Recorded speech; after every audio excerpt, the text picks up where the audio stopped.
Good morning student, Eklavya education platform में आपका स्वागत है।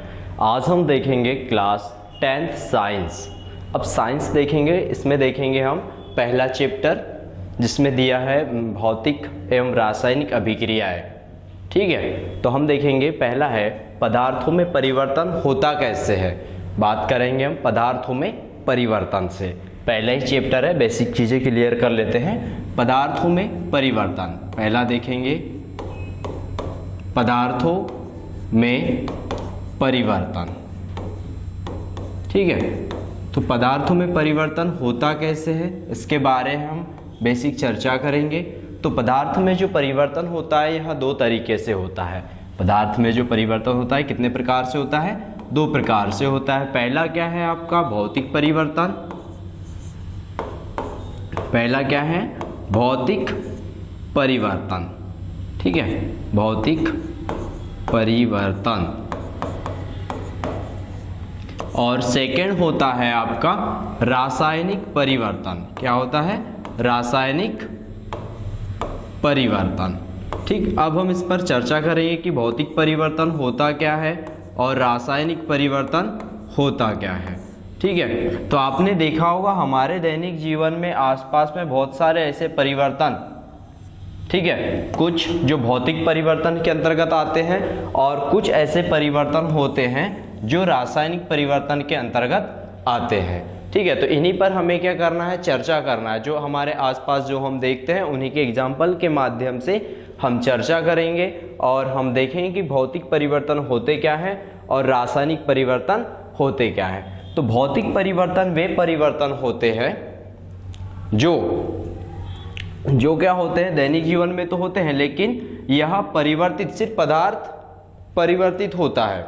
यानी एक पदार्थ है वो है तो अपने ठोस से द्रव में परिवर्तित हो जाएगा, फिर वही पदार्थ गैस में परिवर्तित हो जाएगा। यानी पदार्थ तो रहेगा, उसकी अवस्थाओं में क्या हो जाएगा? परिवर्तन। यानी कहना चाहिए कि भौतिक परिवर्तन वे परिवर्तन होते हैं जिसमें पदार्थ स्वयं रहता है लेकिन उसकी अवस्था में क्या होता है? परिवर्तन होता है। क्या होता है? पदार्थ तो रहेगा लेकिन उसकी अवस्था में क्या होगा? परिवर्तन होगा। परिवर्तन किस में होगा? उसकी अवस्थाओं में होगा। तो उसे ही क्या कहेंगे हम? भौतिक परिवर्तन कहेंगे। दूसरा है रासायनिक परिवर्तन। रासायनिक परिवर्तन में क्या होगा? नया पदार्थ बनेगा। नया पदार्थ मतलब जैसे दो चीज़ों को मिला करके एक नया आविष्कार करना, यही क्या हो जाएगा? आपका रासायनिक परिवर्तन के अंतर्गत आ जाएगा। ठीक है, तो जैसे हम एग्जाम्पल के माध्यम से देखते हैं, इसके एग्जाम्पल के माध्यम से देखेंगे हम भौतिक परिवर्तन में। तो भौतिक परिवर्तन में क्या देख लिया हमने? जल। ठीक है, जल लिया। जल को जब हमने गर्म किया, ठीक है, क्या लिया हमने? जल या पानी लिया। पानी को हमने जब गर्म किया तो यह किस में परिवर्तित हो गया? वाष्प में परिवर्तित हुआ। वाष्प में परिवर्तित होने के बाद फिर से यह जल में परिवर्तित हो गया जब ठंडा होने के बाद। और देखा होगा जब ठंडा होता है, अत्यधिक ही ज़्यादा ठंडा हो जाए तो यह बर्फ में भी परिवर्तन हो जाता है। यानी एक तरीके सोचा जाए तो जो पानी है यह 3 बार अवस्था में परिवर्तित हुआ। पहला क्या था? जल था। जल से किस में परिवर्तित हुआ? जल से परिवर्तित होकर के क्या हुआ? वाष्प हुआ। वाष्प से पुनः किस में आ गया? जल में आ गया। और जल को ज़्यादा ही ठंडा कर दिया हमने तो यह किस पे? बर्फ में भी क्या हो गया? परिवर्तित हो गया। मतलब इसकी जो पदार्थ तो वही है, हमारा पदार्थ वही है, लेकिन जो अवस्था है कैसी होते जा रही है? चेंज होते जा रही है। ठोस, द्रव, गैस, तीनों अवस्थाओं में क्या हो गया? यह परिवर्तित हो गया। ठोस की बात किया जाए तो बर्फ आ जाएगा, गैस की बात किया जाए तो वाष्प आ जाएगा और द्रव की बात किया जाए तो जल आ जाएगा। यह तीनों अवस्थाओं में क्या हो गया? परिवर्तित हो गया। ठीक है, ऐसे हमने क्या कहा? भौतिक परिवर्तन कहा। वैसे ही क्या आ जाएगा आपका? रासायनिक परिवर्तन की बात करेंगे। तो रासायनिक परिवर्तन वे परिवर्तन होते हैं जिसमें जो पदार्थ होता है, नया पदार्थ तैयार होता है। नया पदार्थ तैयार होना मतलब दो चीज़ों को मिला करके तीसरी चीज़ का निर्माण करना, है ना? होता है ना ऐसी, जैसे दूध को क्या कर दिया हमने? दूध और नींबू मिला करके क्या दही का निर्माण कर दिया या पनीर का निर्माण कर दिया, तो एक नया पदार्थ का निर्माण होना, यही क्या कहलाता है आपका रासायनिक समीकरण के अंतर्गत आ जाता है। ठीक है, पदार्थों में परिवर्तन की बात कर रहे थे तो हमने देख लिया कि पदार्थों में परिवर्तन किस तरीके से हुआ। ठीक, जिसमें दो तरीके से हुआ, भौतिक परिवर्तन जिसमें सिर्फ क्या हुआ अवस्था में परिवर्तन हुआ, और दूसरा क्या था आपका रासायनिक परिवर्तन। रासायनिक परिवर्तन में सिर्फ क्या अवस्था ही परिवर्तित हुई, यानी इसकी जो है रासायनिक परिवर्तन में क्या देखा कि नया पदार्थ बना, यानी अवस्था में परिवर्तन तो होगा भौतिक परिवर्तन में, लेकिन रासायनिक में क्या होगा एक नया पदार्थ उत्पन्न हो गया। कैसा हो गया? नया पदार्थ नवनिर्मित हो गया। ठीक है, या नव निर्मित होना या निर्मित होना। ठीक है, नया पदार्थ का बनना। ठीक, तो नया पदार्थ क्या हो गया आपका तैयार हो गया, किसमें? रासायनिक परिवर्तन में। तो अब हम देखेंगे भौतिक परिवर्तन हो गया, रासायनिक परिवर्तन, और फिर कुछ होती रासायनिक अभिक्रियाएं। इस पर चर्चा करेंगे, किस पर? कि रासायनिक अभिक्रियाएं होती क्या है। ठीक है, जो परिवर्तन होते हैं पदार्थों में परिवर्तन हुआ, उन्हीं के कारण क्या हुआ रासायनिक परिवर्तन हुआ, और रासायनिक परिवर्तन होने के कारण ही ये क्या होती है अभिक्रियाएं होती है। इसमें अभिक्रियाएं होगी तो हम देखेंगे पहला क्या आ जाएगा रासायनिक अभिक्रियाएं। ठीक है, किसकी बात करेंगे हम? रासायनिक अभिक्रियाएं की। ठीक है, रासायनिक अभिक्रियाएं। अभिक्रियाएं होती क्या है?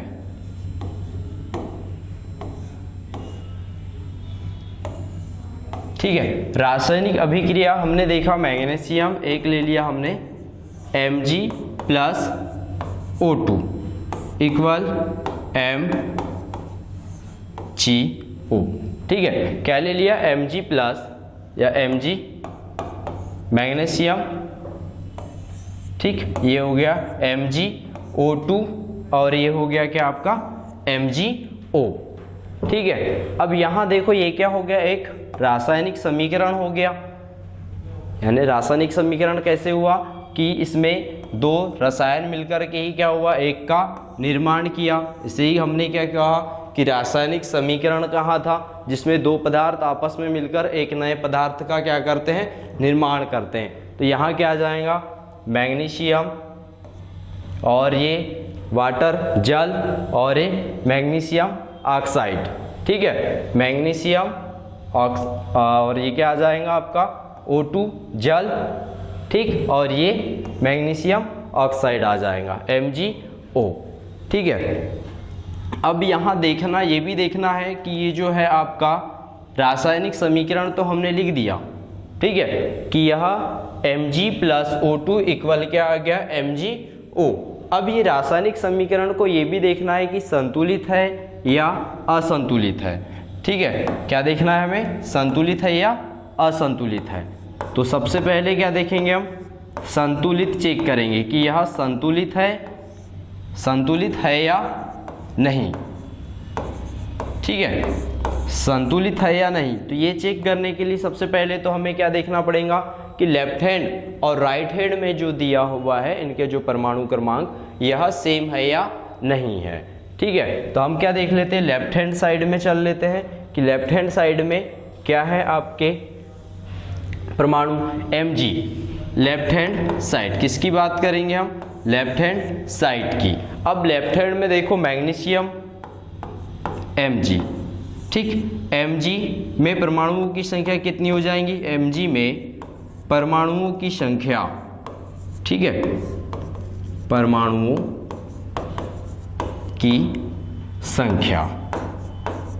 ठीक है, अब देखो Mg में परमाणुओं की संख्या कितनी है? कुछ नहीं है, मतलब 1। कुछ नहीं है मतलब कितने हैं? 1। तो परमाणुओं की संख्या कितनी हो गई Mg में? 1। वैसे ऑक्सीजन में परमाणु या O2 में परमाणुओं की संख्या कितनी हो गई? O2 में परमाणुओं की संख्या, परमाणुओं की संख्या, O2 में परमाणुओं की संख्या कितनी हो जाएंगी? देखो यहाँ 2 है, मतलब परमाणुओं की संख्या कितनी हो गई? 2। ठीक है, कितनी है? 2। अब आ जाते हैं हम राइट हैंड साइड में। किसकी बात करेंगे? राइट, ये कहाँ था? लेफ्ट हैंड में था। देखो मैग्नीशियम में परमाणुओं की संख्या और जल में परमाणु O2 में परमाणुओं की संख्या, तो O2 में परमाणुओं की संख्या कितनी थी? 2, और ये Mg में परमाणुओं की संख्या कितनी थी? 1। ये किसकी है? लेफ्ट हैंड साइड पर चर्चा किया हमने। किस पर चर्चा किया था? कि लेफ्ट हैंड साइड में परमाणुओं की संख्या देखा। अब देख लेते हैं हम राइट हैंड साइड में। किस साइड देखेंगे? राइट हैंड साइड में। तो राइट हैंड साइड में देखेंगे कि परमाणुओं की संख्या कितनी है। Mg में परमाणुओं की संख्या कितनी है? देखिए Mg में परमाणुओं की संख्या 0, 1, ठीक है। और ये O में या O2 में परमाणुओं की संख्या कितनी है? 0, 1। MgO लिखा है और यहाँ क्या है? O2।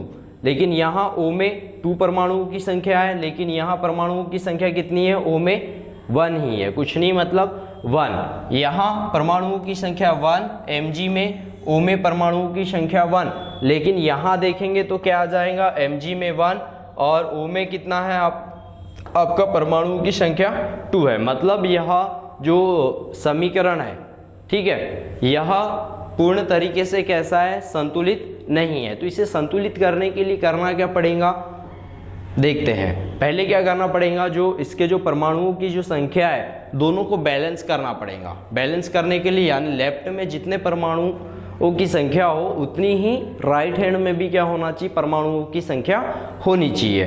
तो हम देख लेते हैं। पहले तो इसको इक्वल कर लेते हैं कि जितना लेफ्ट में हो उतना ही क्या होना चाहिए? राइट में भी परमाणुओं की संख्या होनी चाहिए। तो इस पर हम चर्चा कर लेते हैं। पहला रासायनिक समीकरण क्या आ जाएगा आपका? Mg प्लस O2 इक्वल या टेस्ट टू MgO, ठीक है। क्या हो गया? Mg प्लस O2 दहन MgO, ठीक। अब Mg में क्या आ गया? इक्वल इक्वल करना है तो यहाँ देखिए O2 में 2 परमाणुओं की, यहाँ कितनी है परमाणुओं की संख्या? कुछ नहीं, 1 है। यहाँ भी 1 है, ठीक है, यहाँ भी 1 है, लेकिन O में 2 है और यहाँ देखो यहाँ कुछ नहीं, 1 है। तो हमें क्या करना है? 2। तो यहाँ क्या कर देते हैं हम? सामने 2 लगा दिया। तो Mg में परमाणुओं की संख्या कितनी हो गई? 2 हो गई। और O में भी परमाणुओं की संख्या कितनी हो गई? 2। तो यहाँ तो ऑलरेडी है, लेकिन यहाँ क्या कर दिया हमने? 2 लगा दिया। 2 Mg प्लस O2 इक्वल या टेस्ट टू 2 MgO। तो अब देख लेते हैं इसमें परमाणुओं की संख्या बराबर है या नहीं, या संतुलित हो रहा है या नहीं हो रहा है, ठीक है। तो ये आ गया आपका Mg, ठीक। Mg में परमाणुओं की संख्या, परमाणुओं की संख्या, ठीक है। किस में देख लेते हैं? लेफ्ट हैंड में। यहाँ लिख लेते हैं बाय लेफ्ट हैंड साइड, ठीक है। Mg में परमाणुओं की संख्या, परमाणुओं की संख्या कितनी आ गई? 0, 2, क्योंकि देखो Mg के सामने कितना लिखा है? आपके पास 2 है, मतलब Mg में परमाणुओं की संख्या कितनी हो गई? 2। O में परमाणुओं की संख्या, O में परमाणुओं की संख्या, परमाणुओं की संख्या कितनी आ गई? इसमें परमाणुओं की संख्या 0, 2, यानी Mg में परमाणुओं की संख्या 2, O में भी परमाणुओं की संख्या कितनी हो गई? 2 हो गई, ठीक है। अब देख लेते हैं राइट हैंड साइड में। अब किस साइड में चलेंगे हम? राइट हैंड साइड में चलेंगे। तो राइट हैंड साइड में चर्चा कर लेते हैं। आ जाएंगे बाय राइट हैंड साइड। तो राइट हैंड साइड में Mg में परमाणुओं की संख्या,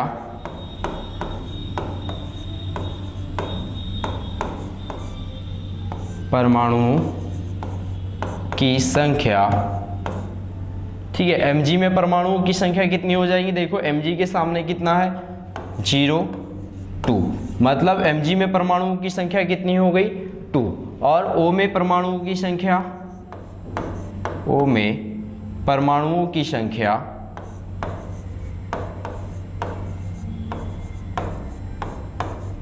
परमाणुओं की संख्या। ठीक है, इसमें भी कितना आ गया 0 2 हो गया। अब 2 है तो Mg के लिए भी यह 2 ही होगा और O के लिए भी यह 2 ही होगा। मतलब Mg में परमाणुओं की संख्या 2 लिया जाएगा और O में भी परमाणुओं की संख्या 2 ही या 2 ही लिया जाएगा। तो हमने क्या देखा, जब रासायनिक समीकरण लिया हमने और उसको संतुलित करके देखा तो लेफ्ट हैंड में और राइट हैंड में परमाणुओं की संख्या कैसी आई, आपकी बराबर आई। यानी लेफ्ट हैंड में और राइट हैंड में जो आपके परमाणुओं की संख्या आई Mg और O में, वह कैसी आई, इक्वल आई। तो Mg में परमाणुओं की संख्या 2, तो राइट हैंड में भी Mg में परमाणुओं की संख्या कितनी आ गई, 2 आ गई। O में देखा परमाणुओं की संख्या 0 2 ही है, तो इधर भी राइट हैंड में भी कितना आ गया, 2 ही है। मतलब यह देखा जाए या एक तरीके से कहा जाए कि लेफ्ट हैंड और राइट हैंड में परमाणुओं की संख्या जब कैसी हो जाए, इक्वल हो जाए, तो यह जो रासायनिक समीकरण कैसा हो जाता है, संतुलित रासायनिक समीकरण हो जाता है। जब भी हम कोई भी रासायनिक समीकरण लेंगे तो यह देखना बहुत ज़रूरी होगा कि यह संतुलित है या नहीं है। अगर नहीं है तो आपको संतुलित करने के लिए भी दिया जाएगा, तो आपको संतुलित करना है, किस तरीके से करना है ये हमने बता दिया है। और रासायनिक जो अभिक्रियाएं होती है यह कितने प्रकार की होती, पदार्थों में परिवर्तन कैसे होता है ये भी बता दी कि पदार्थों में परिवर्तन 2 प्रकार से होता है, रासायनिक परिवर्तन और भौतिक परिवर्तन। रासायनिक परिवर्तन कैसे होते हैं, ठीक है, यह किस किस में देखा जा सकता है। फिर भौतिक परिवर्तन पर भी बात किया कि भौतिक परिवर्तन होता क्या है, यह किस तरीके से होता है भौतिक परिवर्तन। तो हमने रासायनिक समीकरण की बात कर लिया, भौतिक समीकरण की भी बात कर लिया, भौतिक परिवर्तन या रासायनिक परिवर्तन पर चर्चा कर लिए, फिर रासायनिक समीकरण पर चर्चा कर लिए और समीकरण भी बना करके देख लिया हमने कि यह समीकरण संतुलित है या नहीं है। आगे का जो अपना विषय है, आगे जो भी चर्चा है नेक्स्ट क्लास में करेंगे। आज के लिए इतना ही। Thank you so much.